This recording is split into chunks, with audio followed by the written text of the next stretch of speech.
আসসালামু আলাইকুম। আজকের এই ভিডিওটি খুবই গুরুত্বপূর্ণ।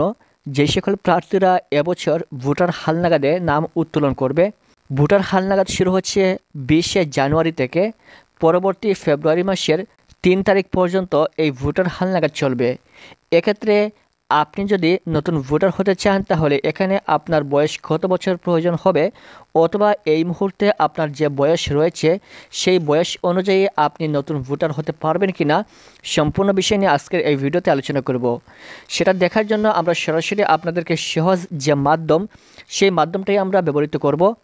সবচেয়ে সহজ মাধ্যম হচ্ছে আপনারা প্রথমে চলে আসবেন প্লে স্টোরে। প্লে স্টোরে আসার পর এখান থেকে সার্চ বারে আপনারা সার্চ করবেন এজ ক্যালকুলেটর লিখে, এজ ক্যালকুলেটর এটা লিখে সার্চ করবেন। সার্চ করার পর এখান থেকে অসংখ্য অ্যাপস চলে আসবে এজ ক্যালকুলেটর নামে। এখান থেকে আপনারা যে কোনো একটা অ্যাপস ইনস্টল করবেন। এখান থেকে আমি মনে করেন এই অ্যাপসটা ইনস্টল করলাম। ইনস্টল করার পর এখান থেকে ওপেন বাটনে ক্লিক করব। সো সবার প্রতি রিকোয়েস্ট থাকবে, ভোটার তালিকা হালনাগাদ সংক্রান্ত A to Z বিস্তারিত সকল আপডেট পাওয়ার জন্য অবশ্যই আমাদের এই চ্যানেলটি সাবস্ক্রাইব করে রাখবেন। Thank you so much. অ্যাপসে প্রবেশ করার পর আমাদের সামনে এরকম একটা ইন্টারফেস চলে আসবে। এখান থেকে নিচে যে এন্ড লেখা রয়েছে এই নিচের ঘরে আপনি বসাবেন 1/1/2025। এই তারিখটা সবার ক্ষেত্রে সেম একই থাকবে। আপনি যে কোনো ব্যক্তি হন না কেন, নিচের যে তারিখটা রয়েছে এখানে সবসময় একই তারিখ থাকবে, 1/1/2025। এটা আপনি লিখে দিবেন এবং উপরের ঘরে আপনার জন্ম তারিখটা লিখে দিবেন। আশা করি বুঝতে পেরেছেন। নিচের ঘরে সবসময় সবার ক্ষেত্রে একই তারিখ থাকবে, 1/1/2025, আর উপরের ঘরে আপনার জন্ম তারিখ বসিয়ে দিবেন। যেমন উপরের ঘরে আমি বসিয়ে দিচ্ছি একটা জন্ম তারিখ, মনে করো 17/8/2008। সো এখন দেখেন এখান থেকে নিচে চলে আসলে বয়স দেখাবে 16 বছর 4 মাস 15 দিন। এখন প্রশ্ন হচ্ছে, যদি আপনার বয়স এরকম 16 বছর 4 মাস 15 দিন হয় তাহলে আপনি ভোটার হতে পারবেন কি না? উত্তর হচ্ছে না।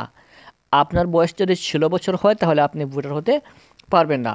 আপনার বয়স সর্বনিম্ন 17 বছর হতে হবে, তাহলে আপনি নতুন ভোটার হতে পারবেন। এখানে ভোটার তালিকা হালনাগাদে আপনার নাম উত্তোলন করা হবে। সো এক্ষেত্রে মনে করেন এই তারিখটা পরিবর্তন করে এখান থেকে আমরা দিয়ে দিলাম 1/1/2008। এখন দেখেন পুরো 17 বছর হয়ে গেছে, তাহলে আপনি নতুন ভোটার হালনাগাদে আপনার নাম উত্তোলন করতে পারবেন। তাছাড়া মনে করেন এখান থেকে দিয়ে দিলাম 20, তারপর হচ্ছে 6/2007। এখন এখান থেকে বয়স চলে আসছে 17 বছর 6 মাস 12 দিন। তাহলে আপনি নতুন ভোটার হালনাগাদে নাম উত্তোলন করতে পারবেন। এভাবে কিন্তু আপনারা খুব সহজে দেখে নিতে পারবেন আপনাদের বয়স কত বছর হয়েছে ইতিমধ্যে এবং আপনি নতুন ভোটার হতে পারবেন কিনা, অথবা ভোটার হালনাগাদে আপনার নাম তোলা হবে কিনা। এটাই হচ্ছে বোঝার সবচেয়ে সহজ মাধ্যম। আশা করি বুঝতে পেরেছেন। আপনারা এখনই প্লে স্টোর থেকে এই অ্যাপসটা ইনস্টল করবেন। ইনস্টল করার পর এরকমভাবে আপনারা চেক করে দেখবেন আপনাদের বয়স 17 বছর হয়েছে কিনা। যদি 17 বছর পূর্ণ হয় তাহলে আপনি নতুন ভোটার হালনাগাদে আপনার নামটা উত্তোলন করতে পারবেন এবং এর পরবর্তীতে আপনার হাতে NID কার্ড দিয়ে দেওয়া হবে। আশা করি বুঝতে পেরেছেন। পরবর্তী ভোটার তালিকা হালনাগাদ সংক্রান্ত সকল আপডেট পাওয়ার জন্য চ্যানেলটি সাবস্ক্রাইব করে রাখবেন। ভিডিওটি সম্পূর্ণ দেখার জন্য অসংখ্য ধন্যবাদ।